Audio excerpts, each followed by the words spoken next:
All right, welcome everyone to our webinar, Preparing for Climate Change Through Collaborative Watershed Natural Asset Management. My name is Kate Murphy and I'm joined with my colleague Elena Chia, who, as you know, is the technical backend master for this webinar.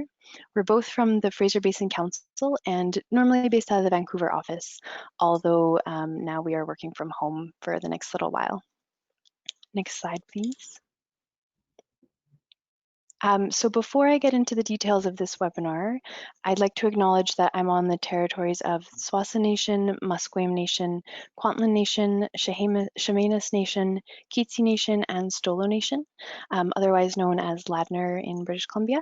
This is a photo of one of my favorite places in this territory, and it's a place that I'm very grateful to have been able to live and now work from home. But as someone of Dutch and Irish ancestry, I know that I am an uninvited guest to these territories, and also that it's my responsibility to learn more about my place in this colonial structure, and also what I can do to dismantle these damaging systems that still exist to date. So thank you all for joining from the territories that you hail from as well. And next slide, please. So I'd love to hear a bit more about where you're joining from. I know we have the general idea, but in the question box, if you could put your name, the territory that you're from, that you're joining from, and also why you're interested in natural asset management and climate change adaptation, we'd love to hear more about you. Next slide, please. So this webinar is held on behalf of the BC Regional Adaptation Collaborative, which supports local governments, First Nations, and industries in planning for climate change adaptation. And we also have an online database of adaptation resources at retooling.ca. Next slide. This is a screenshot of retooling.ca. It is undergoing a remake, a remodel. So the next couple months, it'll be brand new and snazzy. But in the meantime, I have a few things I'd like to point out. Next slide. We have a newsletter which sends out news, opportunities, and resources on climate change adaptation in BC on a regular basis. So you can sign up for that there. And next slide. We also have adaptation webinars from the past, all posted with the recordings and sometimes the slides as well. And yes, I have seen there's already a question. We will be recording this webinar and posting it after the fact, and all those details will be sent out to everybody. Next slide. So a few logistics, please keep your audio muted. And if you have any questions, feel free to put them in the question box at any time, and we'll get to them during the question times. And any technical difficulties, also put those in the question box, or you can email fraserbasin@gmail.com, and Elena will help you out with that. Next slide. So without further ado, our wonderful speakers today are Roy Brooke and Kris La Rose. Roy Brooke is the Executive Director of the Municipal Natural Assets Initiative. He worked as Director of Sustainability for the City of Victoria between 2011 and 2013. Between 2003 and 2011, he worked for the World Health Organization, the United Nations Environment Programme, and the UN Office for the Coordination of Humanitarian Affairs, based in Geneva, Switzerland, and later in Rwanda, where he was UNEP's Environment Programme Coordinator. Prior to this, Roy served as a political advisor to Canada's Environment Minister. Thank you so much for being here, Roy. Our second speaker today is Kris La Rose, who is a registered professional engineer with 15 years of experience in local governance, all at the regional district level in British Columbia. As Comox Valley Regional District Senior Manager of Water and Wastewater, for the past 4 years, Kris has led a team in management of the regional water and sewer systems, providing service to approximately 45,000 residents. Prior to this, Kris was the CVRD Manager of Liquid Waste Planning, responsible for sewer and rainwater management in the CVRD rural areas. And before that, Kris worked for 9 years at Metro Vancouver as a project engineer on energy management, zero waste, waste to energy, and district energy projects. Kris lives with his family in Comox, very near his family home on Hornby Island, where he grew up and spends much of his free time. Thank you as well, Kris, for being here. Before we pass it over to Roy, he has a poll that he would like you to complete. So I'm just going to launch that now.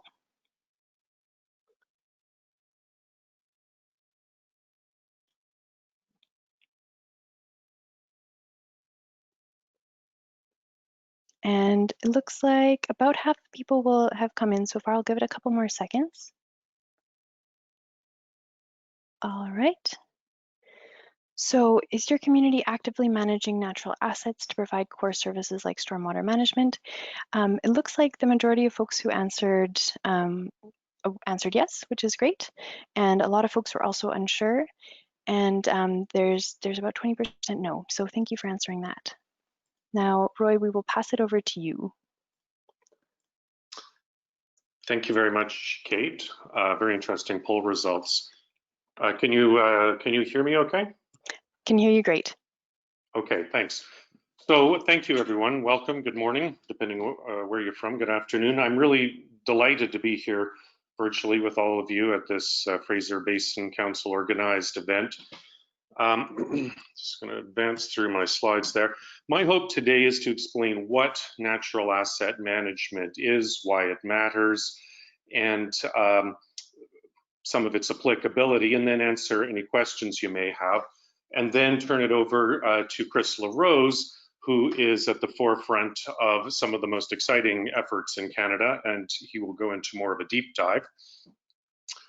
At the outset, I'd like to start with a little anecdote. It happens to be true. It concerns the CAO of a small community in British Columbia. And in one of his early strategy sessions between him and the council, they were discussing the question of what their most important services are that they had to deliver as a community. And they identified drinking water, emergency services, and sewage. And as they got into the discussion, they realized that all of these things, drinking water obviously, but also emergency services, depended heavily on water. Without it, there was very little, for example, that the fire service could do. And then they started discussing, well, where does our water come from? And then, and the answer to that was that it came from a high, shallow aquifer. And this, as the discussion evolved, they realized, in fact, that the aquifer was really a vital asset and underpinned some of the most important services that they delivered as a community. And at the outset, they thought, well, this is great. We have this valuable asset. We didn't have to pay anything for it. It's delivering vital services. But all of this led very fast into some uncomfortable questions. What do we know about the aquifer? How are we protecting it? How do our decisions affect it? And fundamentally, what are we doing to protect the water supply that it provides? And the answers were that they, from a financial planning perspective, exactly zero investments were being made in the monitoring, maintenance, or management of the aquifer, even though it was their top asset.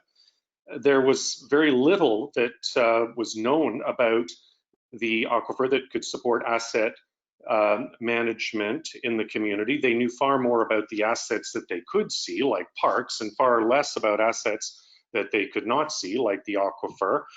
They got into a discussion about, so how does planning, how does development incorporate consideration of this asset into their decision making?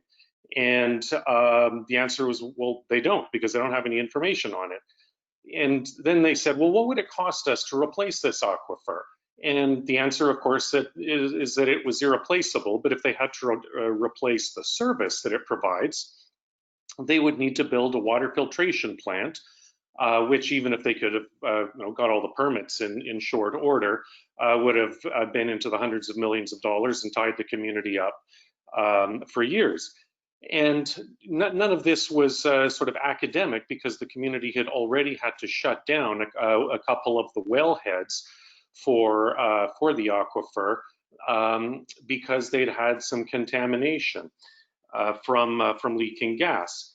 And this anecdote sets up many of the key points that I would like to make over the course of the presentation. And you'll see the main ones here. So if you forget everything else, please remember these things. Nature is one of our most vital assets, whether or not we choose to recognize it as such. It's central to any resilient infrastructure system and is potentially an investable asset. Now, there's obviously a lot in that statement, so I'll unpack it a little. When I talk about natural assets being able to deliver core services, as an example, wetlands and forests can store and purify water. That's their sort of biophysical function. This can reduce peak water flows and flooding. However, that's the service that it provides in place of engineered retention ponds, culverts, and the like. As another example, naturalized foreshore coastal floodplains can protect against sea level rise.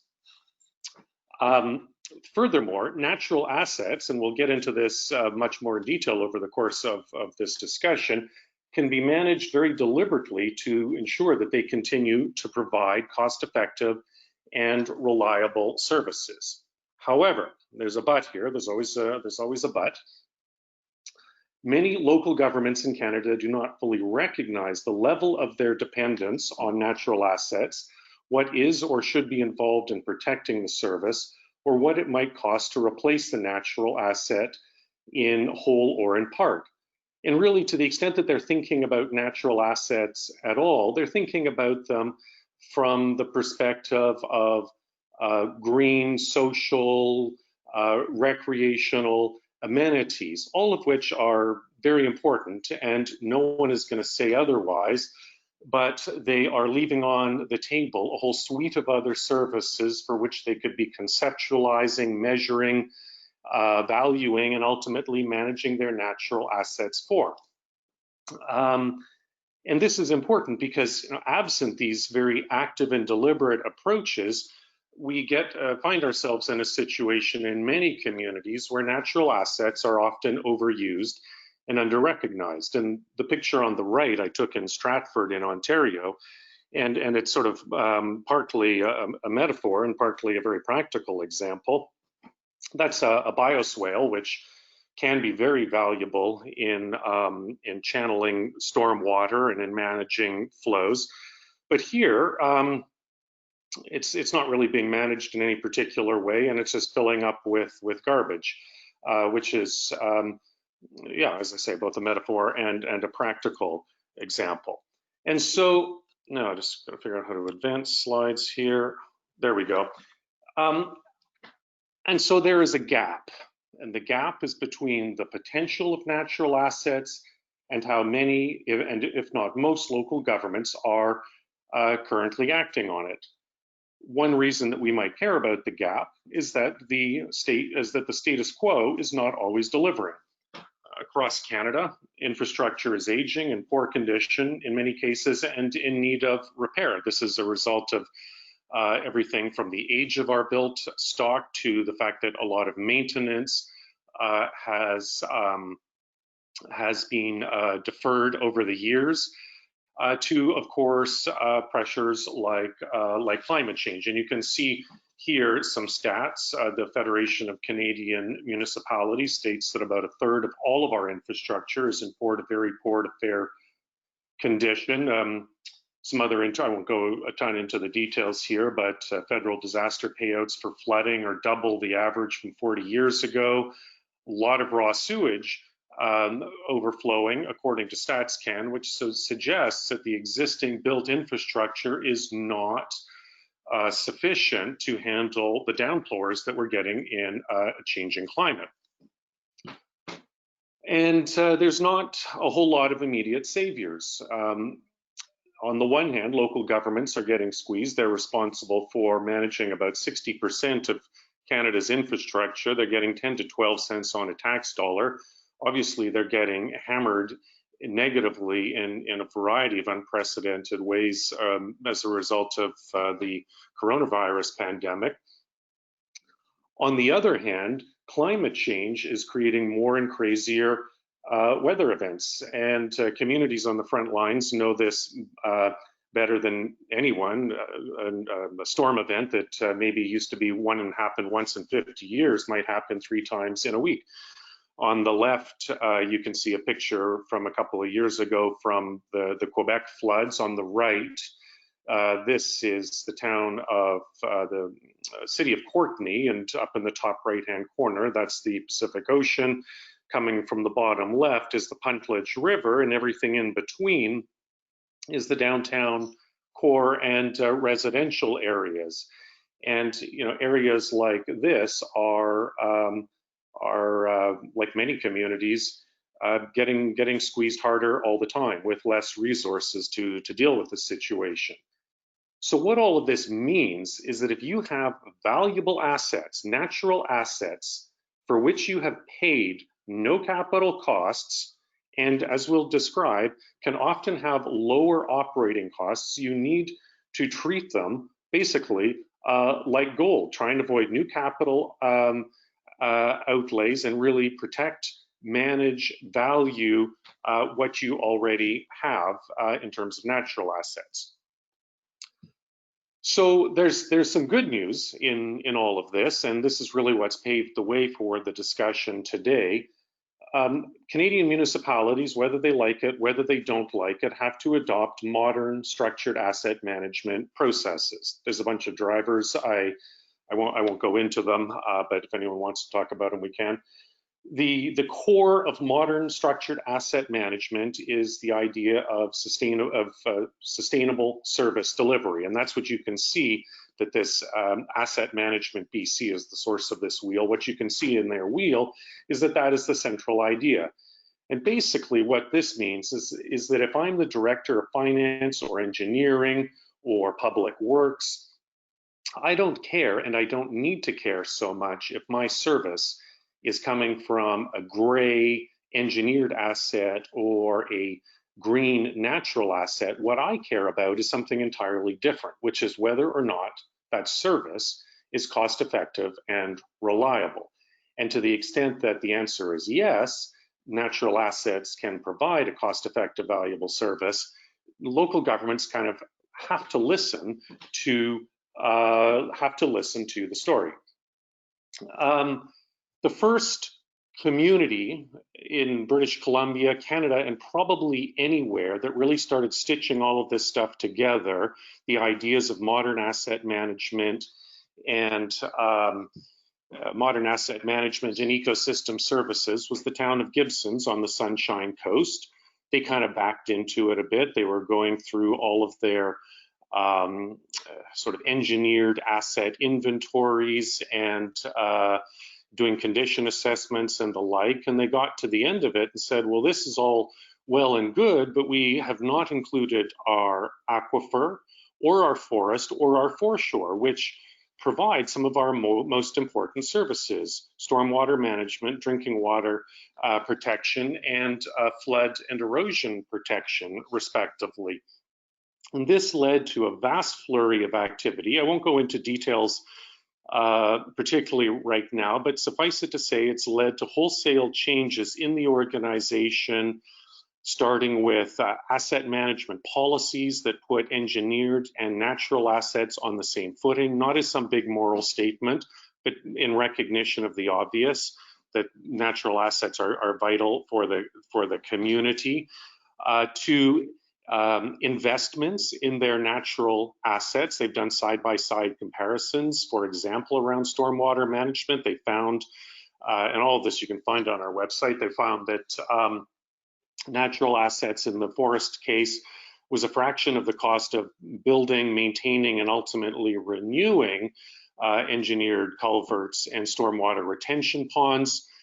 It's trickled down into operations and maintenance, human resources, and also changes in subdivision planning, development cost charge bylaws, financial planning and reporting, and the like.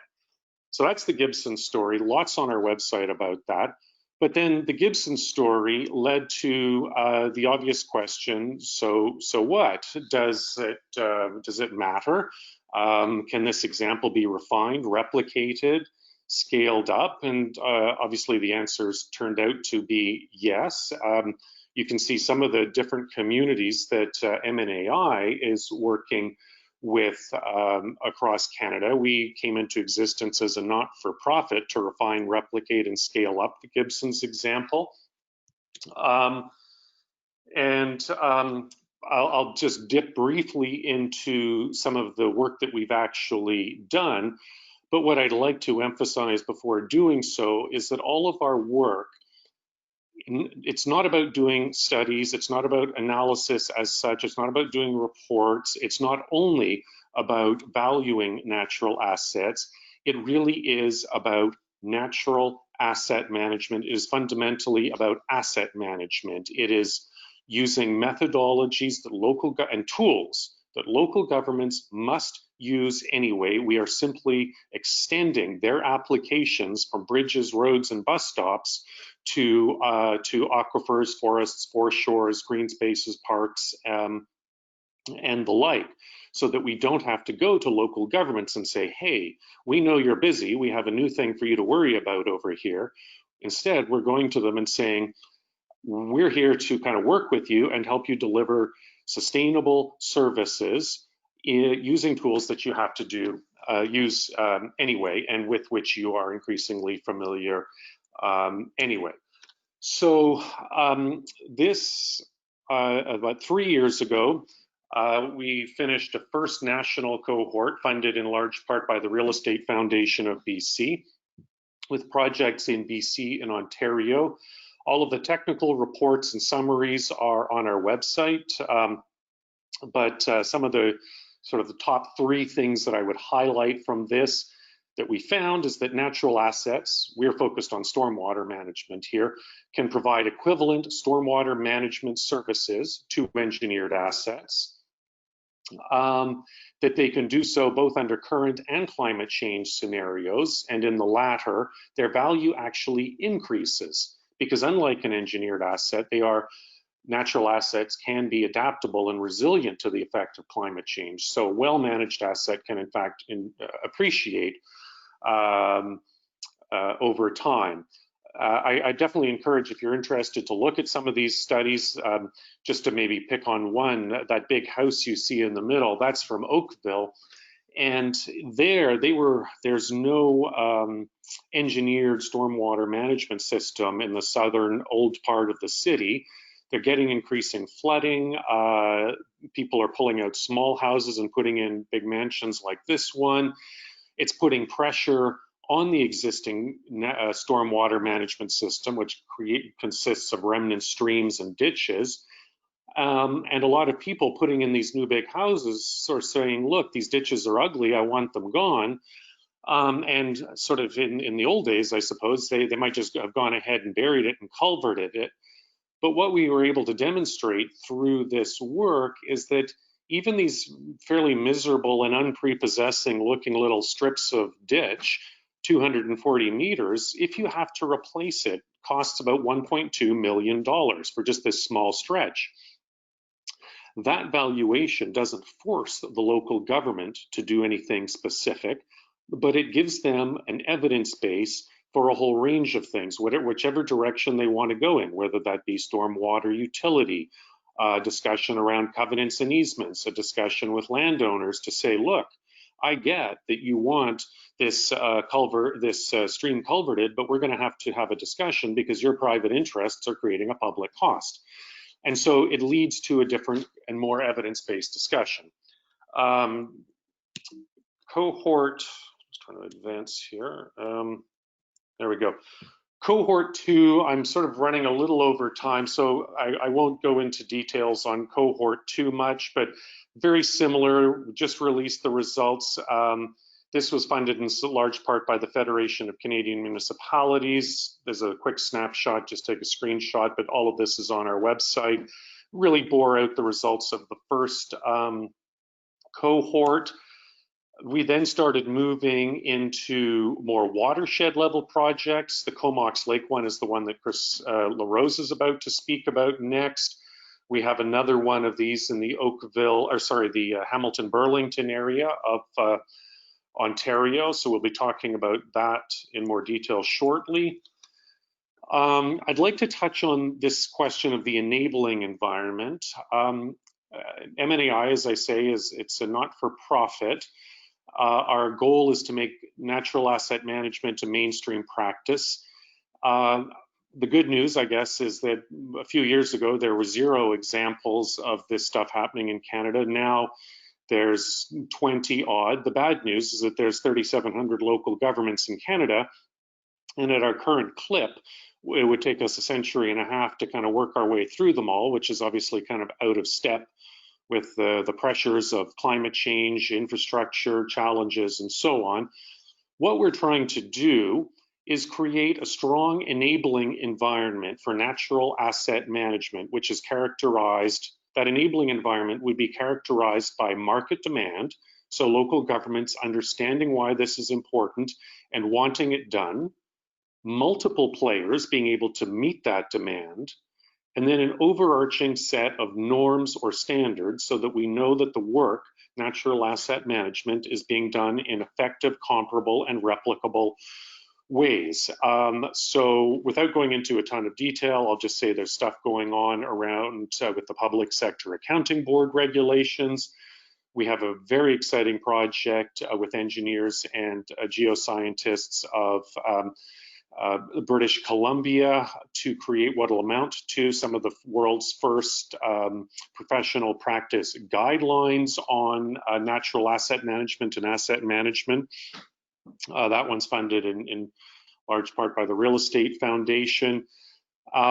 We've done some work on the funding environment and really to identify what are some of the funding sources, how do local governments get at this. Funding's not the only thing, as I alluded to in the Gibson's example. There's policy, there's bylaw, but there's also funding.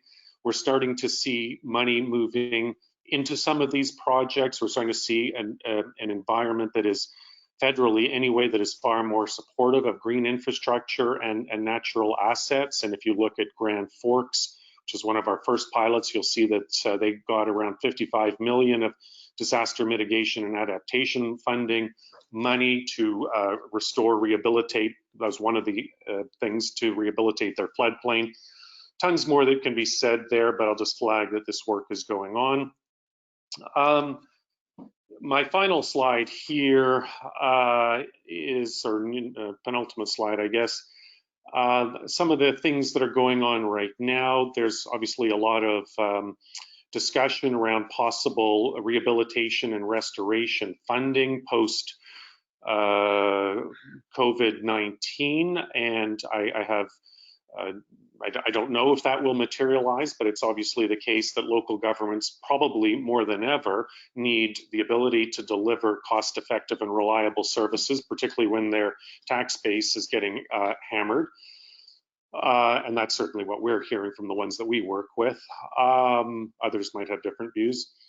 The Federation of Canadian Municipalities, I should just flag that they have out their municipal, MAMP, Municipal Asset Management Program. It'll fund up to 50 grand, 80 to 90%.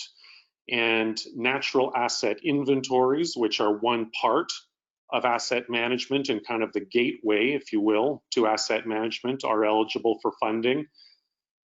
Third point, we have a course coming up at Royal Roads for those of you who may be interested in our first kind of big online offering. This is sort of this is a piece of the enabling environment. Finally, we'll be putting out something on this probably in the next week or so, but we are very optimistic that we will have funding this fall to support local governments in taking the first step in natural asset management through inventories, maybe enough for 20, 30, 40 local governments to do inventories. So I'd say just kind of watch that space. That's where you can find us. That's our website, and that's where you can email us. And with that, hopefully I wasn't cut off the computer 20 minutes ago, and I'm not talking into empty space, but if you're still there, I appreciate your kind attention, and I'm happy to take any questions. We're still here. So you do have a number of questions that have come in, Roy, so we'll address a couple, and then we'll move on to Kris's presentation, and then we'll have a fuller Q&A period at the end with both of you. So one of the questions that came in from June was, ecosystem services is often incorporated into environmental management in the EU. Have you formed partnerships with organizations there? And if so, would you mind saying who? Excellent question. We've sort of started dipping our toe into the international world a couple of years ago. We presented at the European Commission Climate Adaptation Summit and had a number of sort of bilateral and multilateral meetings with different organizations and communities. We presented at the World Bank. There's certainly a lot going on, and we've had a number of discussions in the United States too. We have yet, so while there's a ton obviously going on in many European countries around green infrastructure in the sense of kind of engineered green infrastructure, we have found less or really no examples of local governments doing what we're doing, namely treating natural assets as core assets and managing them accordingly. Now that said, I'm sure that will start to change, and we have a variety of different kind of connections internationally, and you know, and if whoever posed the question wants to contact me, you know, I can certainly share what we do know about cities that are working in the space. That's really interesting. Yeah, thank you, Roy. So our next question, and then we'll pass it over to Kris's poll question. Christy asks, which would you recommend, developing a natural asset management plan on its own or including natural assets in their corresponding asset management plan, i.e. aquifer with the water AMP? There's probably not a right answer. I think it's always contextual, and it depends what your local priorities are, and if I can use the expression, what bus is leaving the station. But what we tend to recommend as a first step, and that we're finding, is cost-effective, low capacity, pretty cheap and easy, can be knocked off in a couple of months, is an actual inventory of your natural assets. Not every leaf and rock in the community, but you know, a prioritized inventory that will mesh into your existing asset management systems. This generates awareness, and once the information is out on the table, it becomes very hard to ignore. And it's not the same as natural asset management. It is an insufficient but necessary step. So that is probably what I would say is the most important thing to do. Probably what I would recommend is drop me an email, and we would talk about your local context and give you some more sort of focused or tailored advice. Perfect. Thank you so much. So we will have a chance to discuss more questions with you, Roy, at the end. But for now, I will move on to Kris's poll question, and then we will pass over the presentation to him. Thank you so much, Roy, for your first presentation. Most welcome. So the question that Kris poses is, how would you describe your organization's efforts towards valuing or considering natural assets? And I'll give this about 20 more seconds.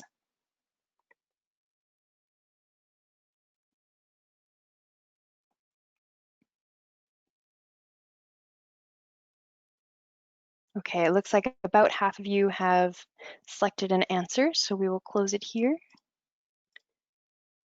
So, all right, so many people are interested, and there is some progress, and actually 16% is not a bad number for well underway. That's great to hear. Not yet considering, I'm actually surprised that that's the lowest percentage, but we'll see what Kris has to say about that himself. So Kris, we will pass it over to you now.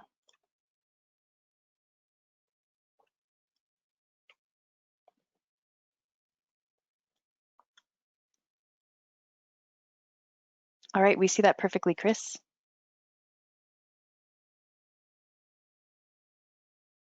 Can't quite hear you yet, though, if you are speaking. Okay, great. Thanks. And thank you, Roy. That was a great presentation. And good morning, everyone. I'm happy to be talking with you today about the CVRD and our other partners' experience with the Municipal Natural Assets Initiative project to date, and then and to get into why we're doing it and what we hope to gain. And before I continue, I'd just like to acknowledge that I'm presenting today from the unceded traditional territory of the Comox First Nation, who are actually also a partner in this work that I'll be describing.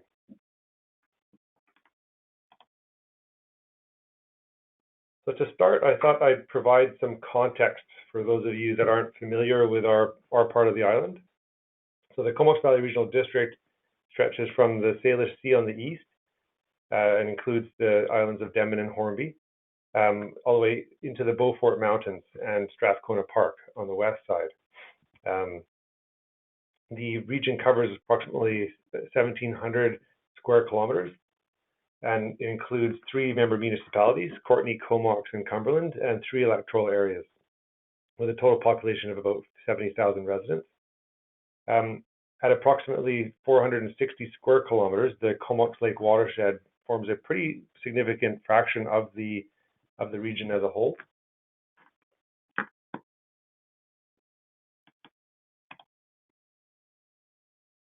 I just had some photos there of the 3 communities that form the basis of our community.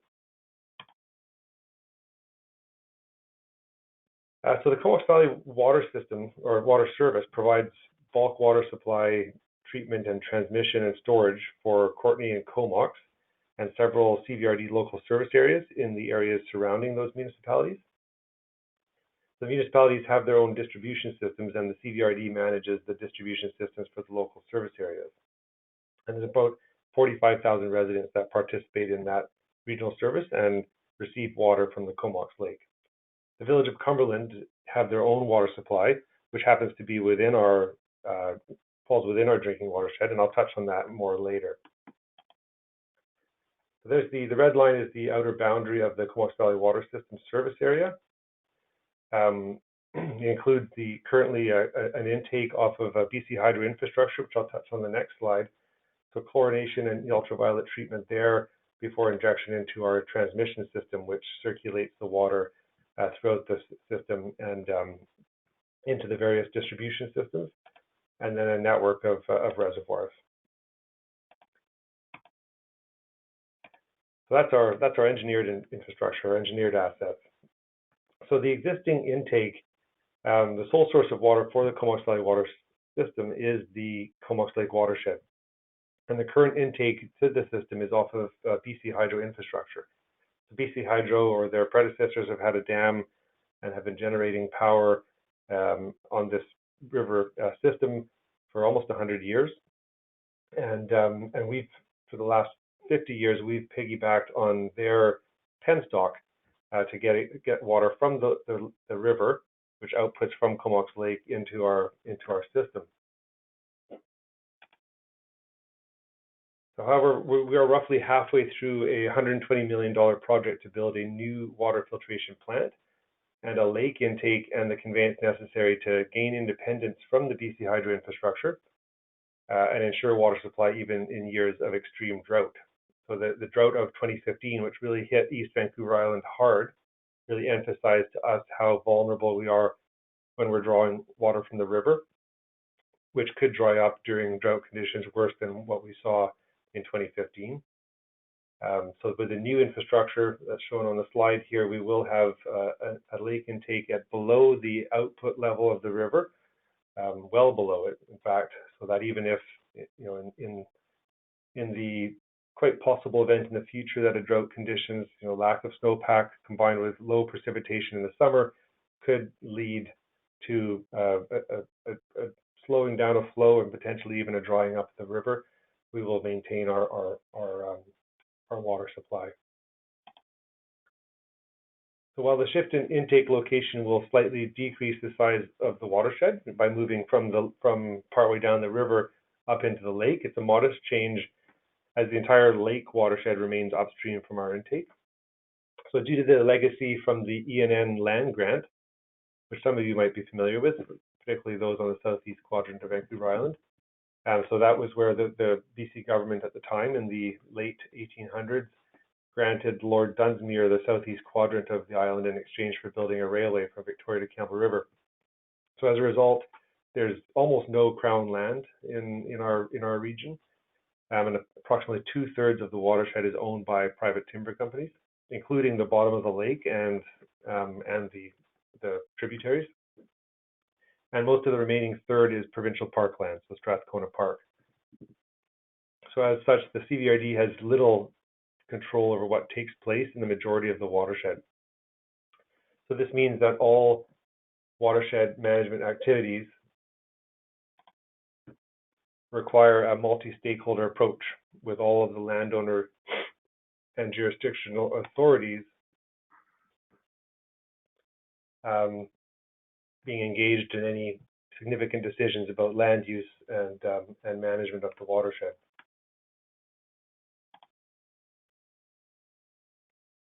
So given this multi-ownership and multi-governance jurisdictional nature of the watershed, when we were directed by the Ministry of Health about 10 years ago to develop a watershed protection plan, the CVRD convened a watershed advisory group to help guide development of a plan. And so that is composed of approximately 25 members, including individuals or agencies who have jurisdiction over land in the watershed, either because they own it or because they have a legal mandate to manage it. And then other stakeholders such as environmental stewardship groups, recreational associations, elected officials, and local government staff. So that WAG, as we call it, was initially developed to guide development of the plan, but has now evolved after the receipt of this plan in 2016, has now evolved to help guide implementation as well.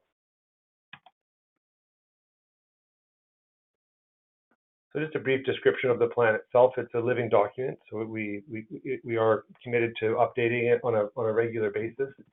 It's at its core, it's a risk assessment of the watershed. So 29 source water risks, resulting in 54 recommendations for how to mitigate those risks.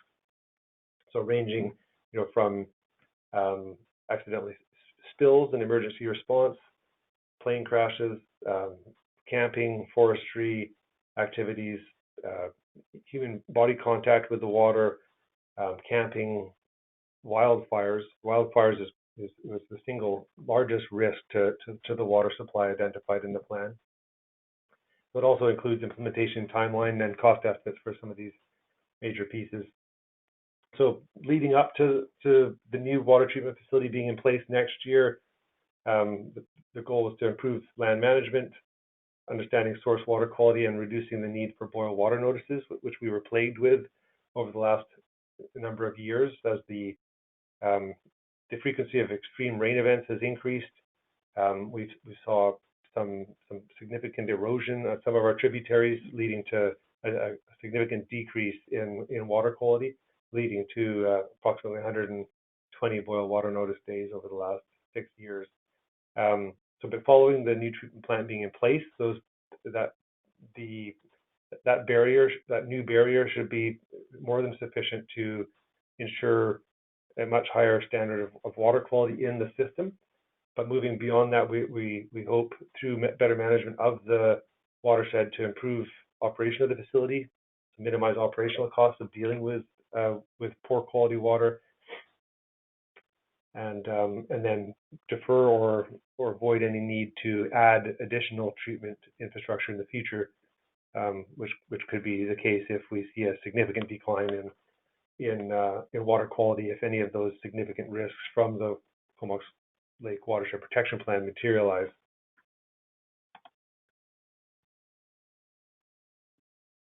So, as with most local governments, we're pretty good at managing our hard infrastructure like roads, pipes, sewers, and other facilities, but we've traditionally ignored the significant values provided by natural infrastructure. So in 2018, we initiated a final push to complete asset management plans for our water and sewer services.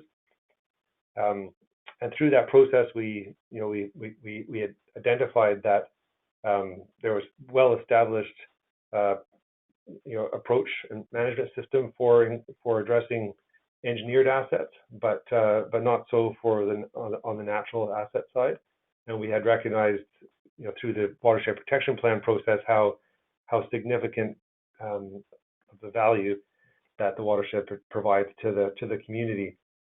Around that time, we stumbled across this opportunity being called for applications from the MNAI regarding the watershed-based project, and we jumped on it. So MNAI teams up with communities, as you heard from Roy, they team up with communities to evaluate nature's role in providing core services and helping to develop resilient and long-term infrastructure alternatives at significant savings. So the goal of this project was to understand the current and possible future roles of the Comox Lake watershed in providing safe, reliable drinking water. So what the value of that service is to residents of the Comox Valley, and then to develop strategies for the effective management of the watershed based on these understandings. So the partners for this project were the CBRD, so as the lead, the City of Courtenay, the Town of Comox, the Village of Cumberland, and the Comox First Nation.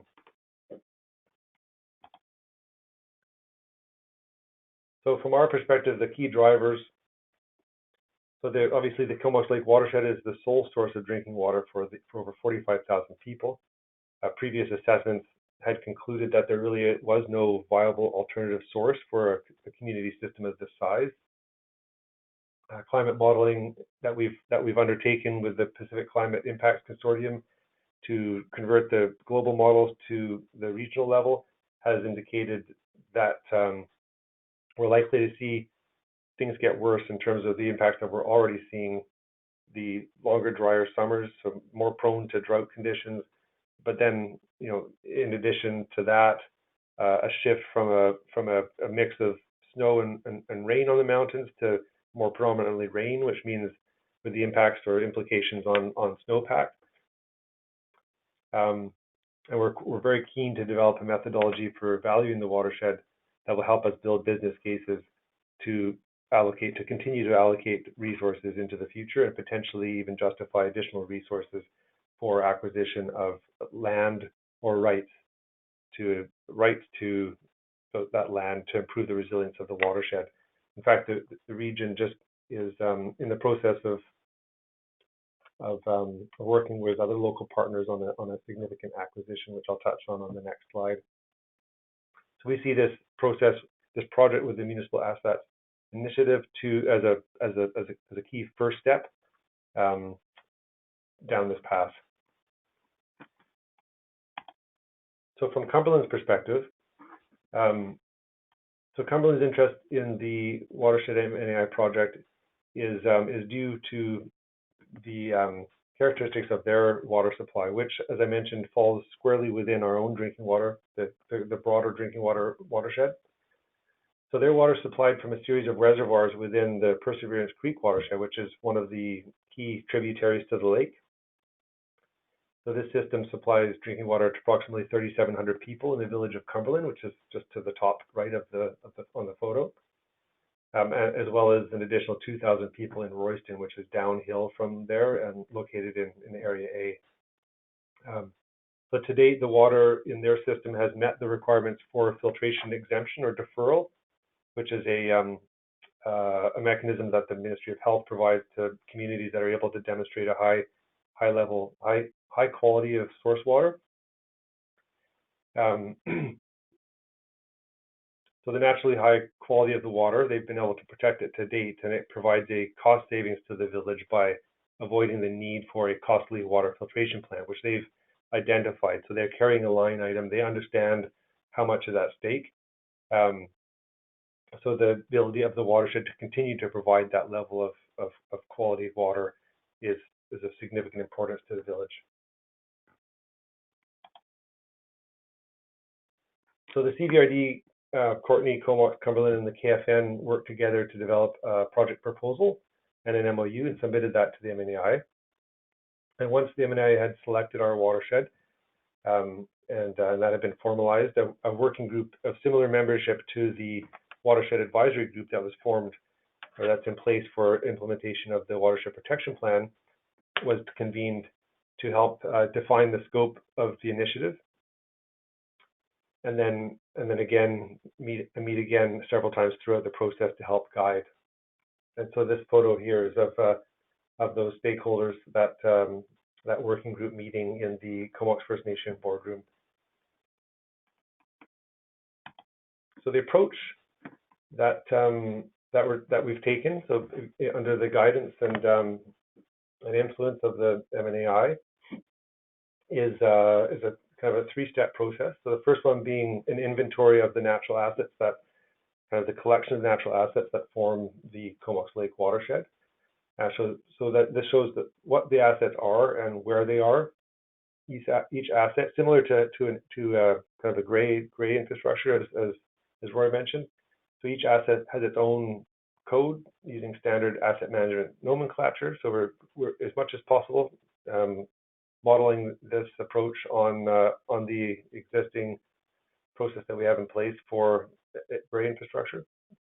So categories include things like riparian wetlands, the glacier, forests, and soils. And the second one is condition assessment. So defines the condition of those assets. So the inventory will be represented through an online dashboard and can be expanded and further developed over time as more and better data becomes available. And then lastly, modeling of scenarios. So using existing water quality, of which we've now gathered quite a number of years and some significant data sets, and the climate data that we developed working with PKIC to understand and predict the effects of climate change on turbidity. We're also investigating different scenarios, including wildfire, climate-driven changes in vegetation, tree species, etc., and different forestry scenarios.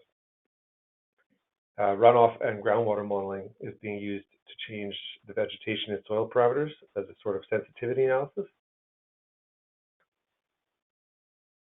So what's become clear is that the systems and processes involved in valuing the natural assets and modeling future scenarios on a watershed scale for a territory like the one we're focused in is incredibly complex, and too complex to be completed thoroughly in the time allotted for this initiative. Hence the view of this as being the first step in a multi-year process. So throughout the M&AI project, there has been an understanding that one of the most important outcomes will be to identify where we need more data or information to help improve the accuracy and the reliability of the models.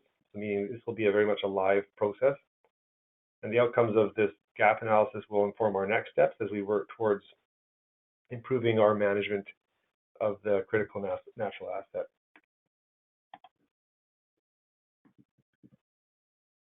And so with respect to the theme of today's discussion, so we're taking a two-pronged approach to climate change resilience, building climate change resilience in this watershed.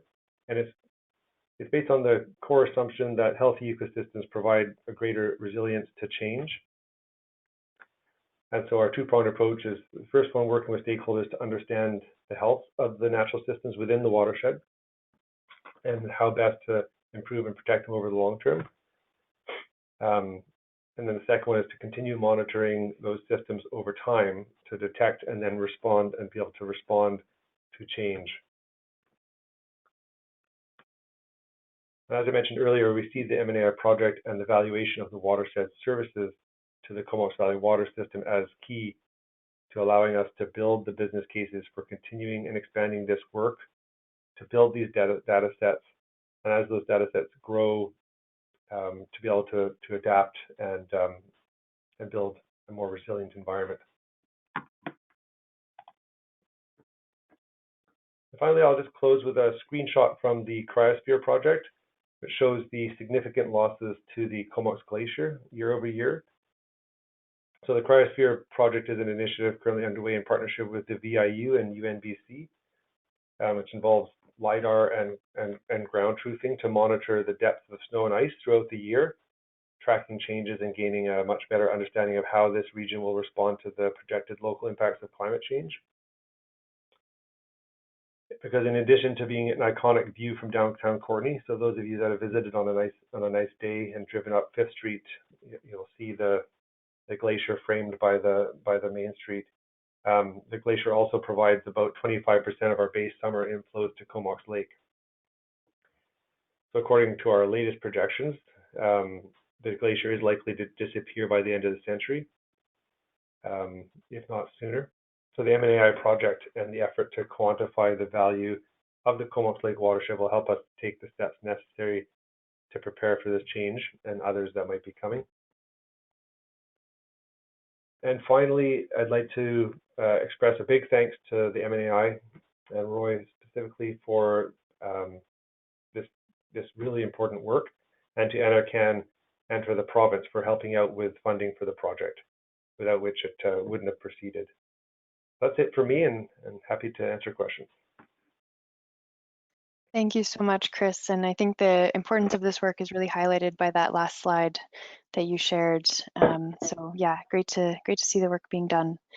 So we do have a number of questions that have come in. Thank you to everybody who sent in a question, and feel free to keep sending them in. Kris, I'll start with you since Roy has already answered a few questions, and I'll go back and forth between you as much as possible so that you get a chance to listen to the other person in a little breather as we go through the questions. So Kris, one of the questions that came in for you was for the Comox Lake Watershed Protection Plan, is one of the risks identified drawing excess water from the lake? I am very concerned about drawing water from the lake despite drought conditions. Yeah, absolutely. So water conservation, the need to minimize our consumption and our withdrawal from the lake was definitely identified as a risk, and there are recommendations for addressing that. And so we've, around that same time of the plan development, we've also initiated implementation of water meters in all the local service areas. And I know Courtney and Comox are well underway, in a kind of a bit of a longer term project to implement water meters as well. And we're, we have a increased stage restrictions to minimize our irrigation demand in the summertime, and ongoing efforts, rebates, that type of thing, to incentivize changes in behavior and use of technology to minimize the withdrawal from the summer, because that is the time of year where this becomes the biggest issue. Of course, there's no shortage of rain in the off season, but in the summertime, there's a lot of demand on that water in the lake, and the necessary fish flows. Ensuring that there are adequate fish flows to keep those populations safe is a top priority for sure. That actually leads really well into the next question, which I think both or either of you can answer depending on your interest. One person asks, I'm curious about what salmon safe measures are being installed in the projects. So is that salmon safe? Yes. Okay. Well, the projects are not having a direct impact on the river. So BC Hydro has complete responsibility for the river. So they've had there's fish ladders installed at all of their infrastructure, and they're responsible for ensuring the essential flow needs for the river.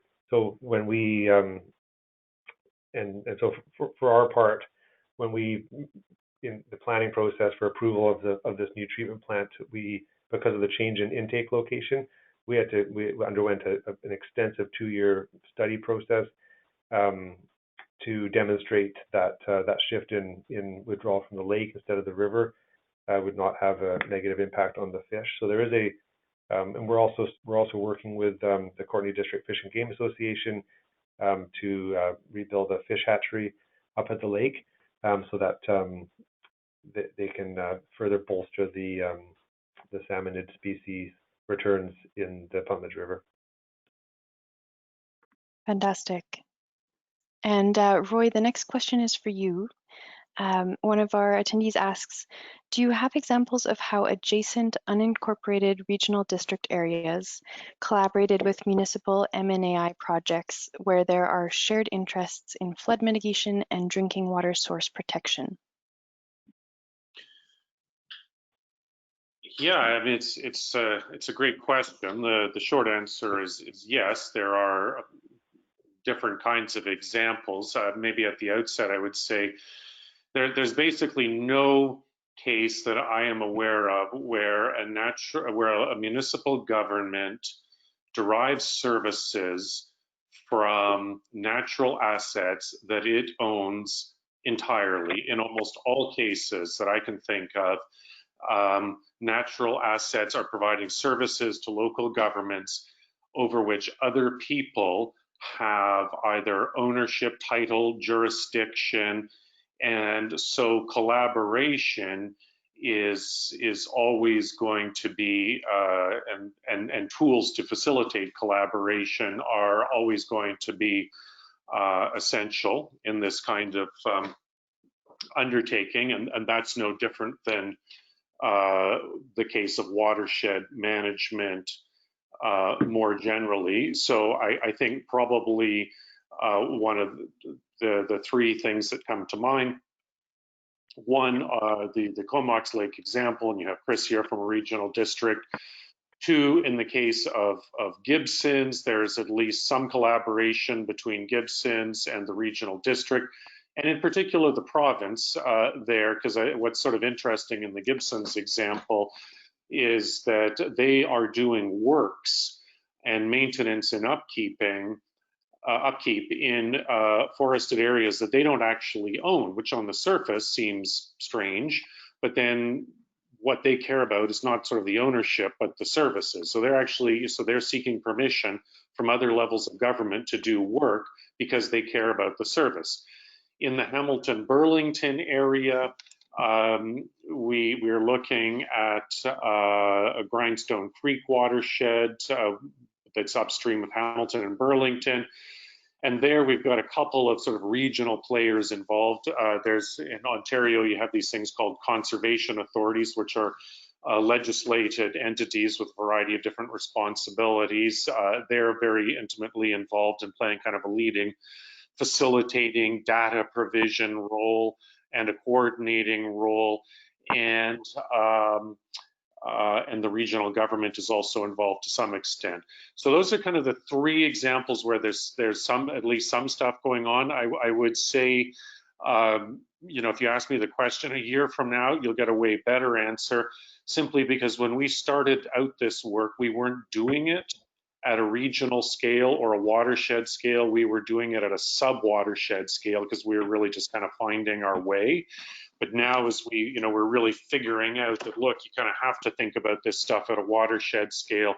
You have to get the other players involved. So we're moving much more into watershed scale approaches, but it's a very necessary move, but also increases the complexity dramatically. And if whoever asked the question wants to contact me, I can tell you about some of the other regional governments that I can think of that are sort of most involved or most interested in this kind of work. Thank you, Roy. We'll have to check back with you in a year and see how your answer has changed. Kris, question for you. When the inventory of natural assets for the Comox Valley watershed was completed, how did you break down the watershed into discrete assets? Were each valued separately? Please speak to the process to determine how to break out the various parts of the watershed as assets. Okay, yeah, good question. So we are towards the end of that process, not 100% complete, but there was a lot of thought and meetings that went into striking that balance. We definitely struggled initially, just given the scale of the watershed, to hit the right granularity. So what we ended up doing was working as much as possible with available data sets, and also drawing on the extensive local knowledge of some of the participants on the working group. So I think in general the granularity is pretty high, and that's just a reflection of this just being the first step. And we've definitely identified significant additional study work that once complete will help us to move down in granularity. But for now, the assets are organized by tributary, and type. So total areas rather than identifying individual polygons for everything. So just to summarize, in answer to your question, it's like summarize total areas of each type of asset for each sub-tributary to the Comox Lake. I could add something to that if you wish, Kate. Please.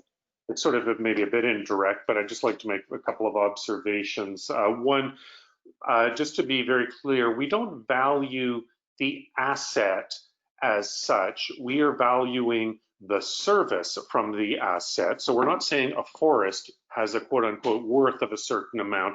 We're answering a different question, which is what is the value of that forest or natural asset in terms of the service that it provides? And implicit in that is a particular beneficiary. So in this case, it's the beneficiaries are the people who need water supply. We also recognize, but typically, although these can be valued very readily using available methodologies, we recognize a whole bunch of other what we term co-benefits. So this could be anything from biodiversity to recreation, bird watching, angling, like you name it, it can be valued, but we sort of lump those under the category of co-benefits in most of our work and don't value them directly because we're really focusing on the municipal assets. I would also add that we're using market-based valuations. So we're saying, like, what is the equivalent engineered asset that would deliver this service at this level? And that's the comparator more often than not. And you'll see in our different reports, you'll see in the case of smaller natural assets, we're getting down to some very granular levels of very specific assets, but as Kris says, at the level of a massive watershed, I mean, you could very quickly, if you wanted to get into very small areas, you could quickly get into a multi-million dollar exercise of data collection, valuation, modeling, which, and you, to again use Kris's word, you really have to strike a balance between the degree of complexity and the uses to which you're going to be putting the information. That's a part of the process. Perfect, thank you. And I think that sort of the methodological side of your answers there leads into the next question well. Roy, how does the MNAI methodology compare with the methodology developed by the Partnership for Water Sustainability? So, I mean, they're using sort of a water balance model. Their economic valuation is slightly different in terms of how they're coming out with costs.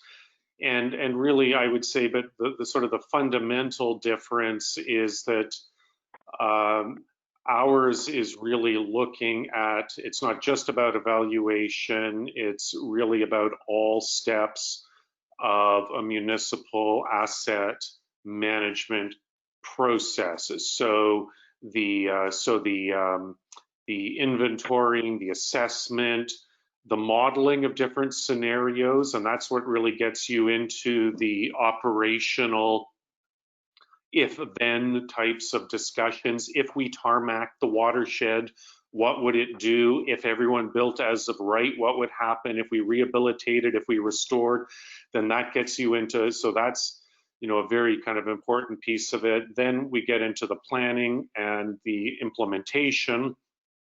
Our methodology, implementation is not a finite A to B kind of thing.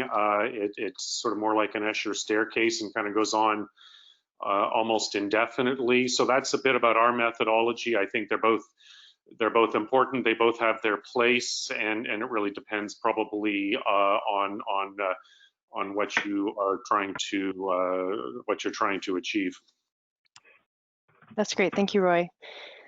Kris, there's a couple of questions that are similar, so I'm going to put them into one question.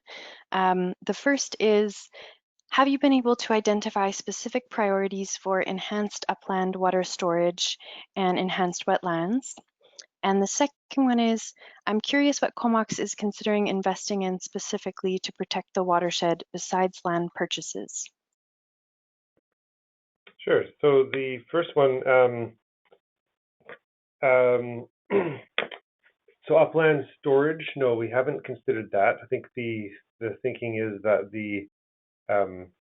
you know, if by that you mean, you know, construction of dams or weirs to hold back water, the belief is that there is for now sufficient water in the 5 meters of controllable volume on the Comox Lake.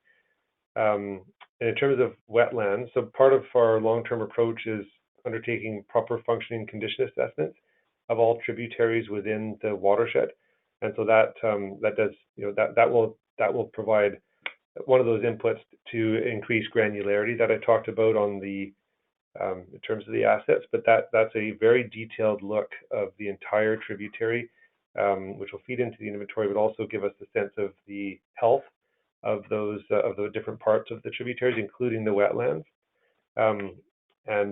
So that acquisition of future property or rights that I mentioned, you know, is largely something that we see coming after we've finished the proper functioning condition assessment, and use that data to allow us to prioritize areas for protection.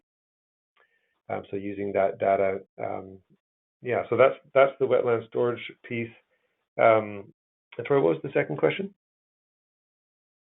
Yeah, the second question was, I'm curious what Comox is considering investing in specifically to protect the watershed besides land purchases. Sure. So we have ongoing annual costs that we've justified to date, which fund a position, a watershed coordinator, to help coordinate implementation of the Watershed Protection Plan. So that's a relatively significant ongoing cost that we hope to use the results of this M&AI work and the subsequent refined work to help justify continued investment of those kind of operational costs, potentially even increasing that in the future as needed. So that's one form of investment.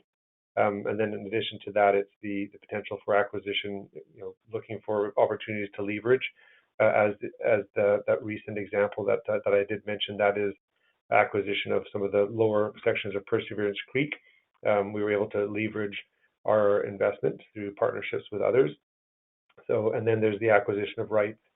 So, you know, potentially working with the forestry companies to increase offsets, setbacks from to increase the riparian areas and setbacks from areas that we've identified through the PFC work as being particularly important for water quality in the watershed. So those are the two general categories of costs: the ongoing operational costs plus the acquisition of land or rights in the future, which would likely be areas such as wetlands and other sensitive parts of tributaries. Great, thank you for sharing that, Kris. Roy, the next question, I think maybe you'd be positioned better to answer this, but Kris, feel free to jump in as well if you have something to share. Can you talk a bit about the politics of natural asset management? How long have you got? I don't think I could give a blanket answer. Maybe I'll just make a couple of observations and break it out according to sort of levels of government a little.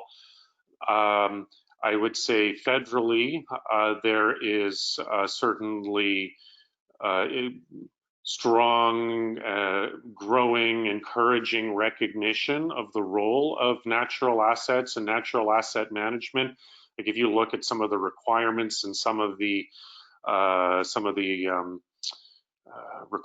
requirements in some of their funding programs, that they are in fact ahead of where the Public Sector Accounting Board is in terms of the treatment and recognition of natural assets. I would say they've only been supportive. I mean, can people do more? Sure, of course, but I'd say the feds have been great.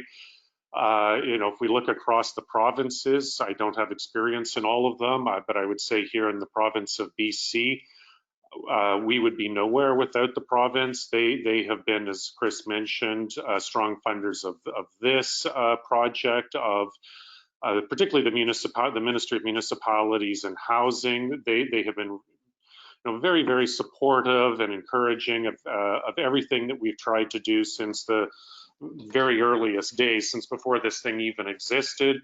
I would say then if you go down to a local level, 5 years ago, if I'd asked the question in any meeting, hey, who's doing natural asset management? Nobody would have said anything, would have been blank stares. Now, when I ask the question, I would say there's a lot more awareness, there's a lot more interest, and in terms of probably the politics of that, I guess I would say that natural asset management or natural assets sort of create a fairly big tent, if you will, for lots of people to find common interest. Whether your interest is in climate change adaptation or mitigation or resilience or sustainable infrastructure services, or you come at it just from sort of a biodiversity point of view, this approach kind of encapsulates or touches on all of those. It's a very kind of multidisciplinary, integrated sort of thing. And even if you go back to the launch of MNAI, it wasn't just the quote unquote green crowd or the engineering crowd or this crowd or that crowd. It was very multidisciplinary, multi-stakeholder. And that's, I would say if it has sort of a single hallmark, it's probably that kind of multidisciplinary, multifaceted element and the ability to draw in many different people with different perspectives. And I would echo many of those thoughts. Just at the micro level here at our scale, I think that what the process has demonstrated is that there is the various entities that are represented on our working group are the interests are generally very well in alignment for this approach, and that politically the local elected officials are incredibly supportive of this. There's a very strong level of support across the spectrum here within the Valley for this type of approach. It's become very, it feels like the local population is quite conversant in this. There's been some local symposiums that have really introduced people to the concepts and primed them. But yeah, a broad level of support across the spectrum. That's really good to hear, Kris. Thank you. A question for you, Kris. Do you have recreational boating on the lake, and is that seen as a threat to water quality? Anna from the Okanagan says, here in the Okanagan, we are concerned about invasive mussels, pollution from fuel, and boat wakes stirring up turbidity, carrying pollutants around the intakes. Yeah, so boat use is a concern, and it was identified as a risk in the plan. We don't have, so we're fortunate in that, as I mentioned in my presentation, the bulk of the lake, the watershed is privately held, so access is restricted for most of the time. There are some periods, some times of the year, like say during hunting season, when the gates are left open and people have access. But for the most part, access is restricted to the very east end of the lake, and there are just 2 boat launches. So there is a kind of a metering of use. So the scale of it is fairly low. And when I mentioned that the regional district has fairly little control over management of the lake, given the ownership and jurisdictions, fortunately we do have some level of control over both boat launches, in that they both fall within the electoral areas. So we're quite intent on preventing any additional development that could increase the boat traffic. Certainly, we've embedded in our zoning bylaw kind of prohibitions on on any type of support infrastructure that could lead to houseboats on the lake. That's something that we definitely want to, to continue to work towards precluding on the lake. But motorboats, for the moment, we're managing that risk. There's been some conversations more recently about implementing kind of an ambassador, student ambassador type program in the summer, where in addition to the signage that we have up at the boat launches, warning people, that this is a drinking watershed and that they should be very careful with oil and gas, and not be bringing their boats up to the lake to flush out the salt water and potentially introducing invasive species. So in addition to that, potentially having students out on the lake, educating the public, the boat users in particular, over the threats to the drinking water.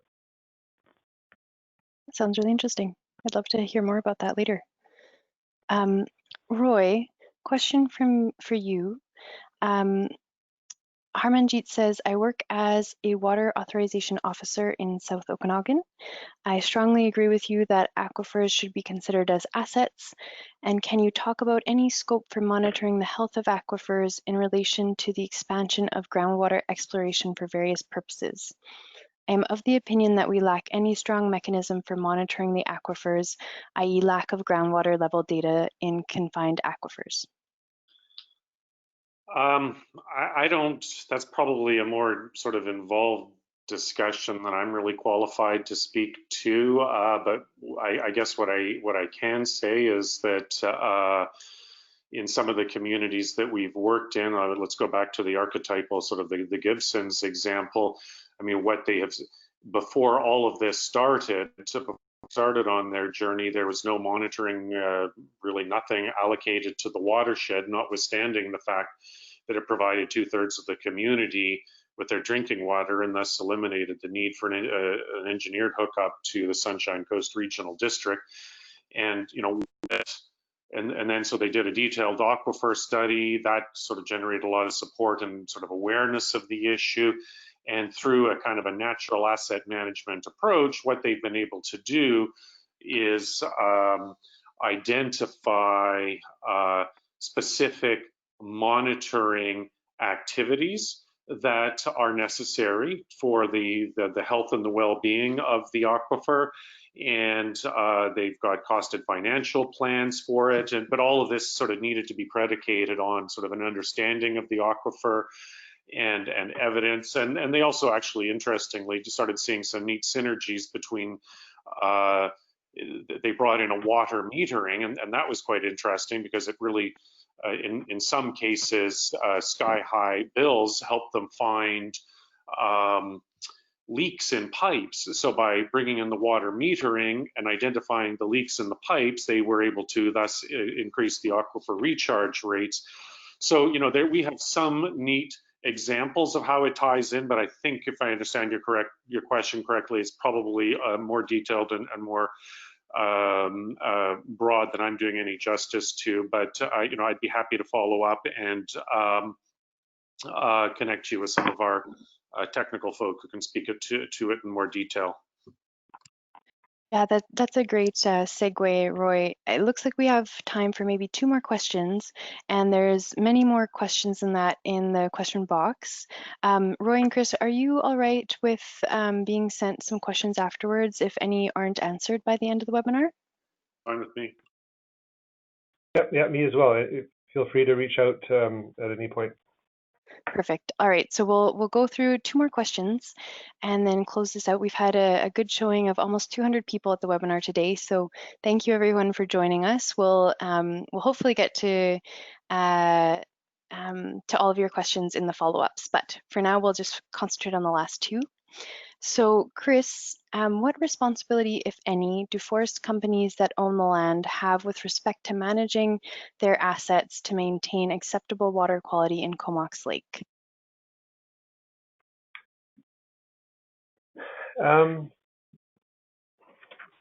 There is some responsibility embedded in the Private Managed Forest Lands Act.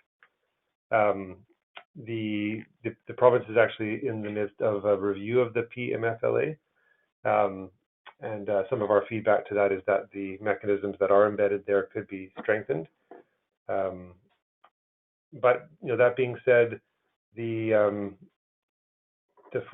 local forestry companies, so most of the watershed is owned by Mosaic, and they do provide some. I mentioned previously that one of the largest risks to the watershed identified through the Watershed Protection Plan process was the risk of wildfire, and one of the most significant services provided by the forestry companies is the mitigation of fire risk. So both through controlling of access, to reduce those human interface type fires, but also through an active fire watch program and fire response.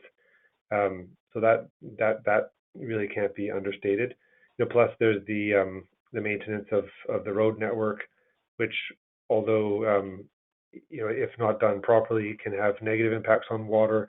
It does provide us the ability to access much easier access to the watershed for monitoring. But in direct answer to your question, we believe that the obligations for private managed forest companies or forestry companies operating in the PMFLA land could be strengthened to provide a greater onus on an obligation to monitor and maintain water quality for areas that overlap with drinking watersheds. Great, thank you, Kris. And Roy, the final question for yourself. From your experience, what types of support would help this type of work become more mainstream? That's a really broad question, and I guess it depends on who we're thinking of that actually requires help. I think, but I'll take a quick stab at it. I think we need one thing that really generates interest and momentum and action amongst local governments is other viable, practical examples of other local governments that are doing it. So I think we really need to increase the number of local governments who are doing this kind of work. And I think we're now at a stage where we have a substantial enough evidence base. It's certainly far from exhaustive, but at least beginning to be compelling that we can sort of stop moving from kind of making the tiny little incremental jumps from sort of 18 communities to 20 communities to 24 communities, and probably as a province start setting out bigger goals like, okay, by 2022 or 2023, let's have 30 or 40% of all local governments having done at a bare minimum the inventory, and let's have 50% of those in turn have full asset management projects. And some of that's just a straight up funding question, and that's obviously something that we're working on. Funding for the planning and design of projects, funding for actual rehabilitation and restoration projects. And then there's an awful lot in the enabling environment, professional guidance in different disciplines to help practitioners do the work.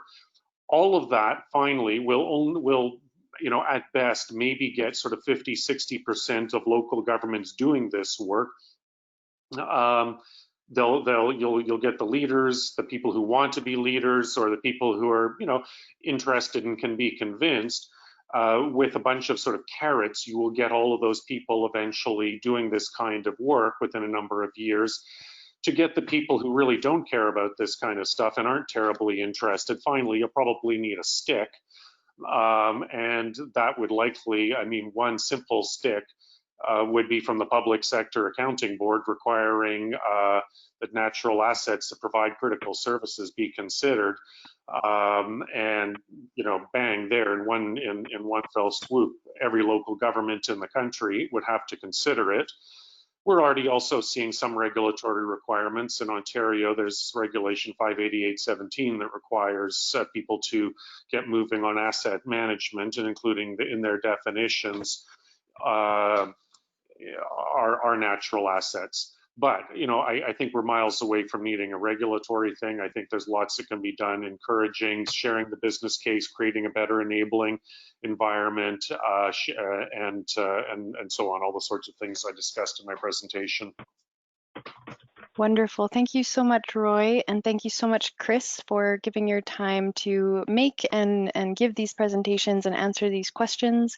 Thank you to our nearly 200 attendees who came and who asked all these great questions and engaged. And thank you to Elena for being the technical wizard in the back scene. I hope you all have a wonderful rest of your day. Thank you so much to everyone. And to you, Thank you very much. Thank you. Bye-bye. Bye.